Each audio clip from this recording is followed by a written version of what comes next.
Hey up!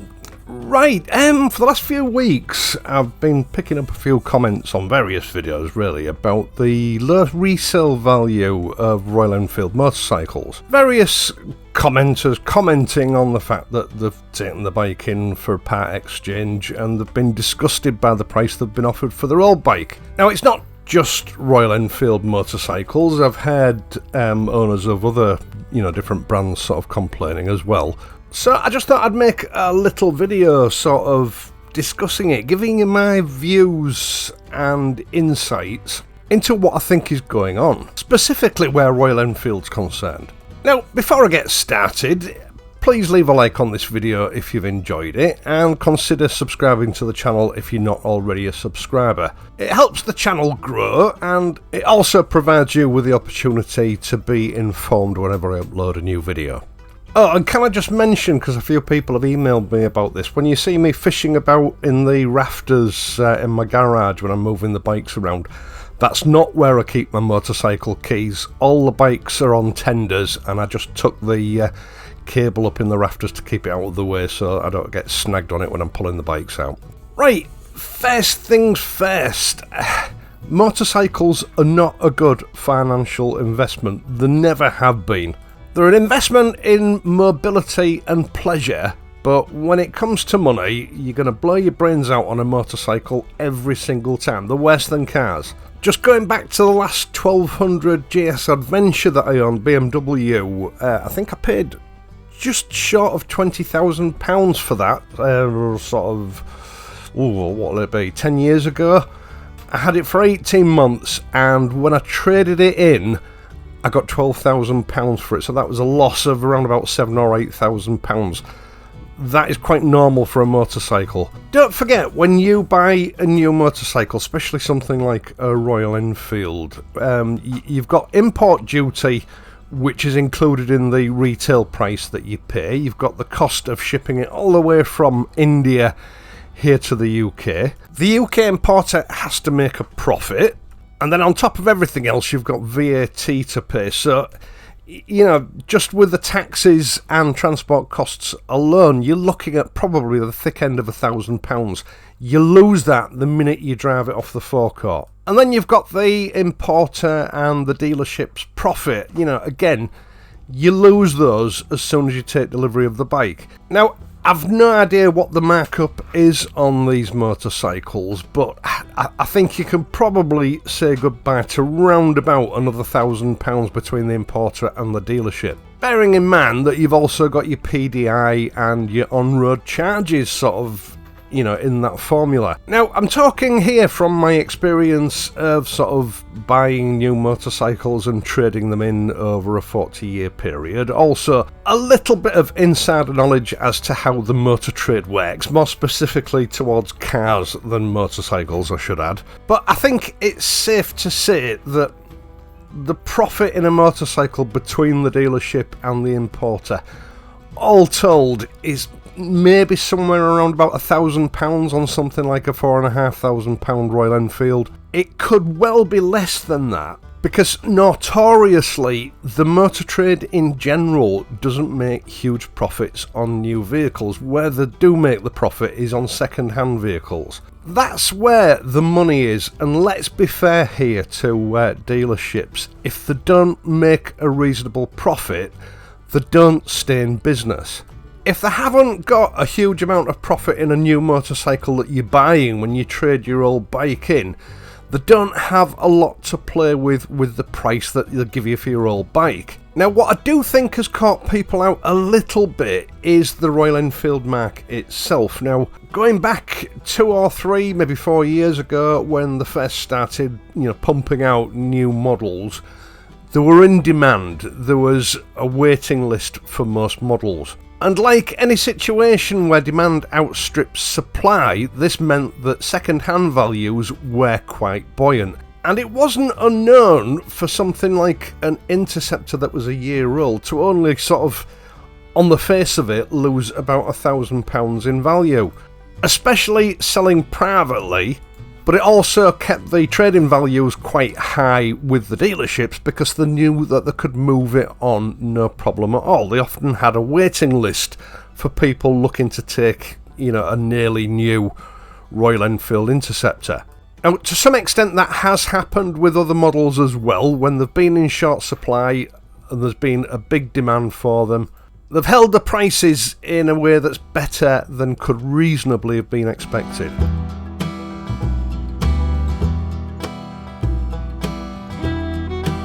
I think the pandemic made this situation last longer than it probably should have done. Obviously, in India, the factory was, for the most part, closed down quite a lot. Production was low. Demand was still high. Everyone was stuck at home.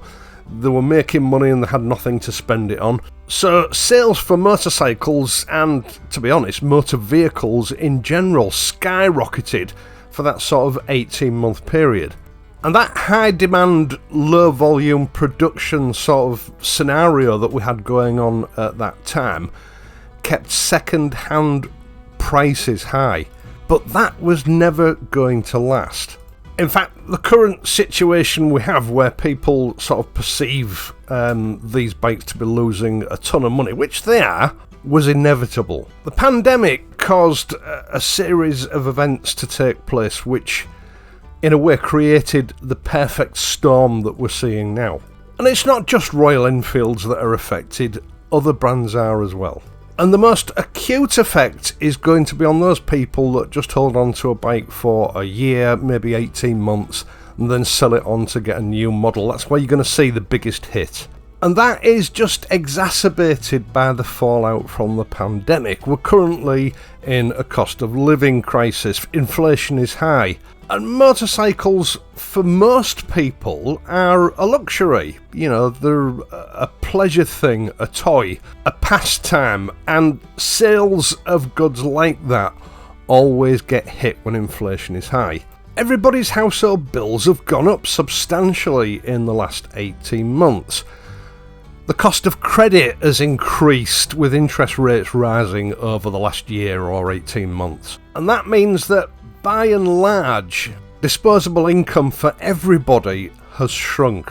Now, I know I've done it in the past. When things get tight, the bike is the first thing to go because I don't absolutely need it to get me through life. So a lot of squeaky clean, almost new motorcycles will have come onto the second-hand market as people have been forced to tighten their belts.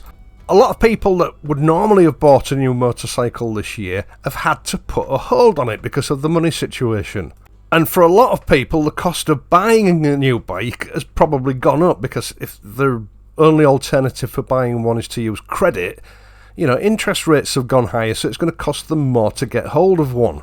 Now, all this is bad enough for the motorcycle industry as it is, but then on top of that, here in the UK, this summer's been a bit of a washout. It started off quite well with extremely hot, dry weather, you know, perfect motorcycling weather, but by the time we got into July, which is traditionally the time that people start looking at ordering a new bike, it turned a bit wet. And, you know, I know from over, 4 decades of bike ownership and dealing with dealerships, etc., nothing puts a dampener on new motorcycle sales quite like a wet, miserable summer.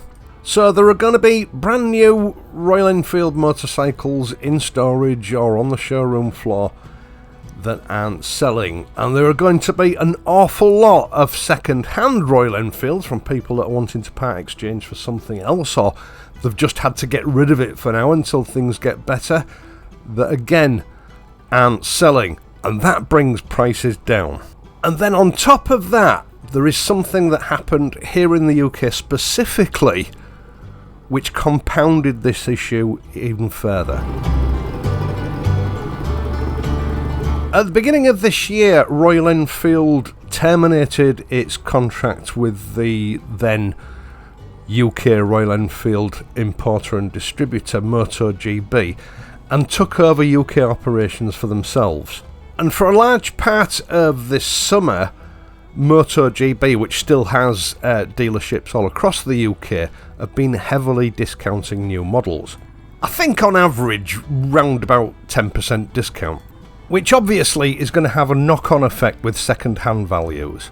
Now, I know a lot of viewers and customers have been angry about this, especially people that have bought the bikes at full retail price and then, you know, this happened, which is going to annoy anybody, but that's life. And a lot of people seem to think that Moto GB have done this as some sort of rebuke to Royal Enfield. Now, obviously, I'm not privy to exactly what's happened here, but I think it's a little bit more simple than that. It seemed that the distributorship contract ended quite abruptly, possibly with very little warning to Moto GB. Now, they have to order the bikes for this season well in advance. They were probably ordered last sort of October, November time. They would have had to work out to a large extent how many motorcycles, you know, of each model they would require to get them through this summer season, bearing in mind they were expecting it to be a normal summer season. And ordinarily, the scenario within the motor trade would be that they would have to pay for these bikes before they took delivery. I mean, the motor trade, especially the motorcycle trade, is a very volatile business. Companies often go bankrupt with very little warning, so, you know, it's not good business practice for a manufacturer to allow even an importer to have bikes on credit. Now, I'm sure under the circumstances, Royal Enfield probably, you know, did allow them the option to cut back on the amount of bikes that they took in after what had happened. Either way, they've ended up with a glut of unsold bikes, or should I say new bikes. Their sort of business model for the year isn't quite what they'd planned it to be last year, and they've got an awful lot of money, of capital, tied up in stock in a summer where motorcycles are not selling, A, because of the weather, and B, because of the worldwide financial situation. So they've had to discount in order to liquidate stock. I honestly don't believe they're doing it out of animosity. As I've said, events over the last 2 or 3 years have created the perfect storm for the motorcycle industry. I've seen similar things happen over the decades. The current situation with high interest rates, cost of living crisis, a bad summer are affecting everybody. It was inevitable that this was going to happen. And if I'm honest, I think this situation is probably going to continue into next year. So if you're one of those people that absolutely has to trade your bike in to get a new one every year or 2 years, you're just going to have to take it on the chin.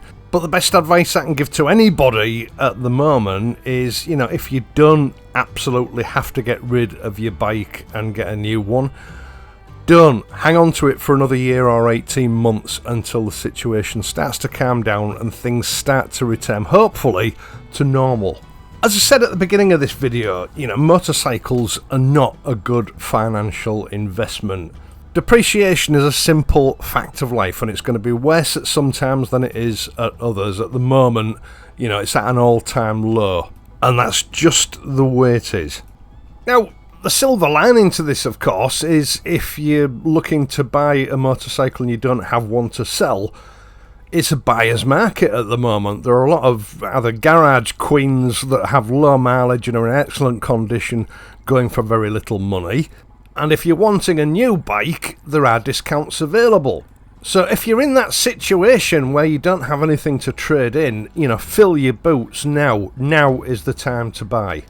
Now, as I said at the beginning, this is just my opinion based on, you know, my insights and experience over the years. I don't think this will last forever, but this problem is going to be with us for a while. Let me know what you think in the comments section down below.